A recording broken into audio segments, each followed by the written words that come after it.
বিসমিল্লাহির রহমানির রহিম। প্রিয় শিক্ষার্থীবৃন্দ, আমি এখন আপনাদেরকে এই ভিডিওর মাধ্যমে দেখাবো যে লেনদেন থেকে কিভাবে দুটি পক্ষ ডেবিট ও ক্রেডিট খুঁজে বের করবেন এবং লিখবেন কিভাবে কখন কোনটা ডেবিট হয় ক্রেডিট হয় এটাও বুঝতে পারবেন এই ভিডিওতে। দেখুন, প্রথমে আমি লিখেছি লেনদেন থেকে কিভাবে ডেবিট ও ক্রেডিট পক্ষ বের করবেন। প্রথমত চিন্তা করবেন ব্যবসায়ে বা কোম্পানিতে, আপনার কোম্পানিতে কি গেল এবং কি আসলো, অথবা ভবিষ্যতে কি যাবে এবং কি আসবে, অথবা কেন গেল, কেন আসলো, কিসের মাধ্যমে আসলো, কিসের মাধ্যমে গেল। এই প্রশ্নগুলো নিজে নিজে করবেন লেনদেনের ভিতর থেকে। তখন আপনি দেখবেন যে এই স্বয়ংক্রিয়ভাবে আপনি ডেবিট এবং ক্রেডিটগুলো বের করতে পারবেন। এরপরে দেখুন, আমি কয়েকটা হিসাবের নাম লিখেছি, 5টা হিসাব। সম্পদ ও ব্যয় বৃদ্ধি পেলে ডেবিট এবং হ্রাস পেলে ক্রেডিট হয়। আয়, দায়, মূলধন বৃদ্ধি পেলে ক্রেডিট এবং হ্রাস পেলে ক্রেডিট হয়, হ্রাস পেলে ডেবিট হয়। তো প্রথমত লেনদেন থেকে আমাদেরকে এই 5টি হিসাব আমাদেরকে লেনদেন থেকে চিহ্নিত করে ডেবিট ও ক্রেডিট করতে হবে। লেনদেনের মাঝে এক বা একাধিক হিসাব থাকবে, আর জাবেদা করার সময় এই 3টি জিনিস আপনাকে মনে রাখতে হবে। কোন হিসাব বৃদ্ধি পেলে ডেবিট ও হ্রাস পেলে ক্রেডিট হয় এটা সবসময় মনে রাখবেন। পণ্যের নামে কোনো হিসাবভুক্ত করা হয় না, ক্রয় বিক্রয় হিসাব নামে অন্তর্ভুক্ত করা হয়।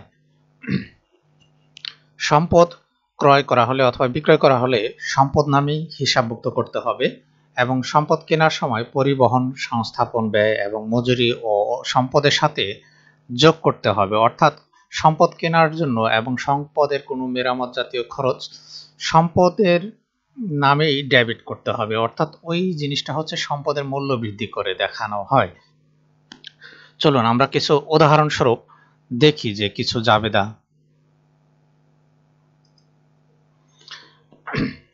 দেখুন, 1 নম্বরে হচ্ছে বিনামূল্যে পণ্য বিতরণ।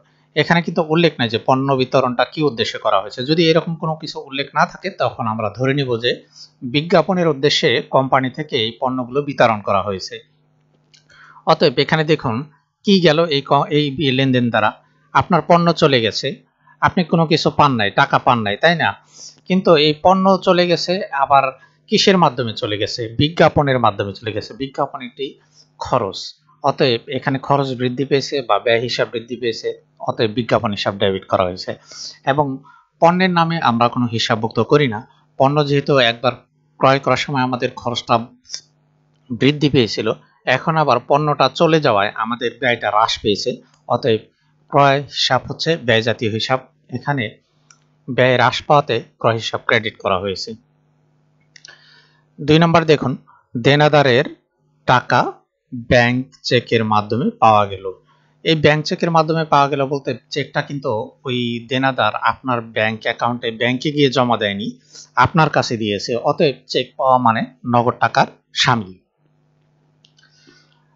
অতএব চেকটাকে আমরা নগদ হিসাবে বিবেচনা করব এবং নগদান হিসাব এক্ষেত্রে ডেবিট, কারণ নগদ টাকা হচ্ছে সম্পদ, অতএব সম্পদটা বৃদ্ধি পেয়েছে, এটাও ডেবিট। এবং দেনাদারটাও আমাদের কাছে সম্পদ ছিল, কিন্তু এখন দেনাদার যেহেতু আমাদেরকে পরিশোধ করে দিয়েছে, অতএব দেনাদার হ্রাস পেয়েছে, মানে সম্পদ হিসাব হ্রাস পেয়েছে। প্রাপ্য হিসাব লিখি আমরা দেনাদারকে আমরা প্রাপ্য হিসাব নামে লিখি। অতএব দেখুন, এই দেনাদার হিসাবটি হ্রাস পাওয়াতে আমরা ক্রেডিট দিয়েছি, কারণ সম্পদ হ্রাস পেয়েছে। অপরদিকে নগদ টাকা ও সম্পদ বৃদ্ধি পেয়েছে, ডেবিট করা হয়েছে। এখানে ক্রেডিট বানানটা ভুল আছে। দেনাদারের 60,000 টাকার পূর্ণ নিষ্পত্তির সাপেক্ষে 50,000 টাকা আদায় করা হলো। দেখুন, এখানে বলা হয়েছে দেনাদারের কাছে এই কোম্পানি 60,000 টাকা পাইতো, কিন্তু তারা 50,000 টাকা দিয়েছে এবং সেখানে লেনদেনটা নিষ্পত্তি করা হয়েছে ওই 10,000 টাকা, আর সে কখনোই দিবে না। তার মানে কি, 10,000 টাকা তাকে কি করলেন, আপনার ডিসকাউন্ট দিলেন। ডিসকাউন্ট দেওয়াতে কি হলো, একটা ক্ষতি হইলো বা ব্যয় হইলো। তাহলে দেখুন, এই ডিসকাউন্ট বা বাট্টা হিসাব আর কি যেটাকে বলে থাকি, তাহলে এখানে যেহেতু আমরা দেনাদারের কাছ থেকে নগদ টাকা আদায় করছি, অতএব নগদ টাকা ডেবিট, কারণ নগদ টাকা হচ্ছে সম্পদ, সম্পদ বৃদ্ধি পেয়েছে, ডেবিট করা হয়েছে 50,000 টাকা, কারণ আমরা দেনাদারের কাছ থেকে 50,000 টাকাই পেয়েছি। এবং প্রদত্ত বাট্টা হিসাব মানে ডিসকাউন্ট দেওয়া হয়েছে তাকে 10,000 টাকা। তো এটা তো আমাদের জন্য ব্যয় বা ক্ষতি, অতএব এখানে এই যে ব্যয় বা ক্ষতি হিসাব বাট্টা হিসাব এটা হচ্ছে ডেবিট, কারণ যখন ব্যয় বৃদ্ধি পায় তখন সেটা ডেবিট হয়, তাই এই 10,000 টাকা ডেবিট করা হয়েছে। এবং অপরদিকে ক্রেডিট হিসাব হচ্ছে প্রাপ্য হিসাব বা দেনাদার হিসাব, কারণ দেনাদার এখন হ্রাস পেয়েছে, দেনাদার আমাদেরকে সকল টাকা পরিশোধ করেছে, অতএব দেনাদার বা প্রাপ্য হিসাব ক্রেডিট হিসেবে 60,000 টাকা দেখানো হয়েছে। এরপর দেখুন 4 নম্বর, মালিকের নিজ তহবিল হতে কর্মচারীর বেতন প্রদান 25,000 টাকা।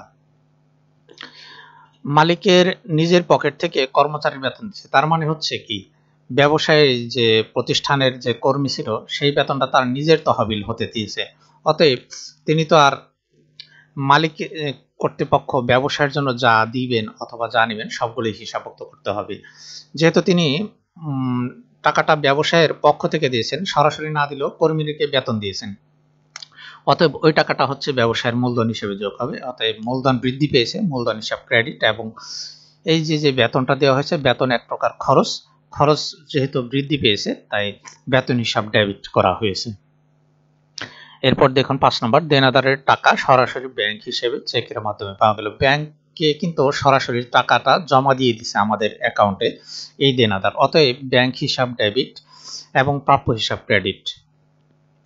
কোম্পানির তহবিল থেকে মালিকের ছেলের স্কুলের বেতন প্রদান করা হলো 1200 টাকা। আচ্ছা, এখানে দেখুন এই কোম্পানির তহবিল মানে ব্যবসায়ের তহবিল থেকে মালিকের ছেলের স্কুলের বেতন দেওয়া হয়েছে, তার মানে হচ্ছে কি নগদ টাকা চলে গেছে এবং এই টাকাটা যেহেতু মালিকের ব্যক্তিগত উদ্দেশ্যে ব্যবহার আছে, অতএব উত্তোলন হিসাব ডেবিট করা হয়েছে 1200 টাকা এবং নগদ টাকা চলে যাবে, নগদান হিসাব ক্রেডিট করা হয়েছে 1200 টাকা। মেশিন সংস্থাপন ব্যয় 10,000 টাকা। দেখুন এখানে মেশিন হিসাব ডেবিট করা হয়েছে এবং নগদান হিসাবে ক্রেডিট করা হয়েছে, কারণ মেশিন যখন সংস্থাপন মানে ইনস্টলমেন্ট করছে, নতুন একটি মেশিন আনার পরে আমাদের কারখানায় স্থাপন করতে হয়, সেই জন্য কিছু ব্যয় হয়, এটাও সেরকম 10,000 টাকা। অতএব এই যে মেশিন হিসাব ডেবিট করা হয়েছে, কারণ এই সম্পদের জন্য যত খরচ হবে সম্পদের নামেই লিখতে হবে, এটা আমি আগেই বলেছিলাম, কারণ হচ্ছে সম্পদ জাতীয় খরচ হচ্ছে মূলধন জাতীয় খরচ বলা চলে, যে কারণে সম্পদের মূল্যটা বৃদ্ধি পেয়েছে এখানে 10,000 টাকা, অতএব সম্পদ হিসাব মেশিন হিসাব ডেবিট এবং নগদ টাকা চলে যাওয়ায় নগদান হিসাব ক্রেডিট করা হয়েছে। এরপর দেখুন মেশিন সংস্থাপন ব্যয় 10,000 টাকা আছে।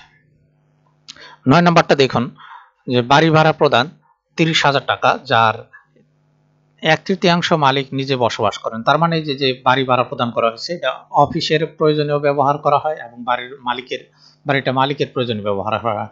এখন হচ্ছে যেহেতু আমরা অফিসের প্রয়োজনে ব্যবহার করি, সেই টাকাটা হচ্ছে আমরা অফিসিয়াল খরচ দেখাবো এবং মালিক যেটা ব্যবহার করেন ওইটা আমরা মালিকের উত্তোলন হিসেবে দেখাবো।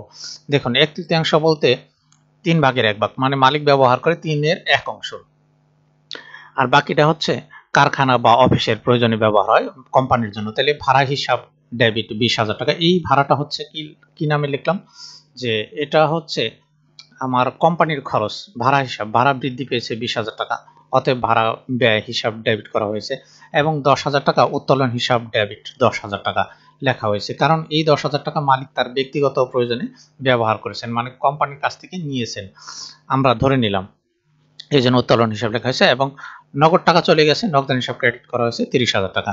দেখুন 10 নম্বরে মালিকের নিজের গাড়ি মেরামত 4,000 টাকা। ধরুন মালিকেরই সার্ভিস সেন্টার আছে, আবার মালিক নিজেই সেই গাড়ির নিজের একটি গাড়ি সেই সার্ভিস সেন্টার থেকে মেরামত করা নেওয়া হয়েছে, অতএব মালিক তো আর টাকা দেয়নি, অতএব মালিক যেহেতু টাকা দেয়নি কিন্তু আমাদের তো আয় হয়েছে 4,000 টাকা, আয় হিসাবে আমরা ধরে নিচ্ছি সেবা আয় হিসাব আয় বৃদ্ধি পেলে ক্রেডিট নিয়ম অনুযায়ী, এজন্য আমরা হচ্ছে সেবা আয়টা ক্রেডিট হিসেবে লিখলাম 4,000 টাকা। আর এই সেবাটার জন্য তো মালিক টাকা দেয়নি, তার মানে আমরা ধরে নিলাম যে মালিককে আমরা এই টাকাটা দিয়ে দিছি, যেহেতু মালিক কোনো পেমেন্ট করেনি এই গাড়ি মেরামতের জন্য, অতএব উত্তোলন হিসাব লেখা হয়েছে 4,000 টাকা।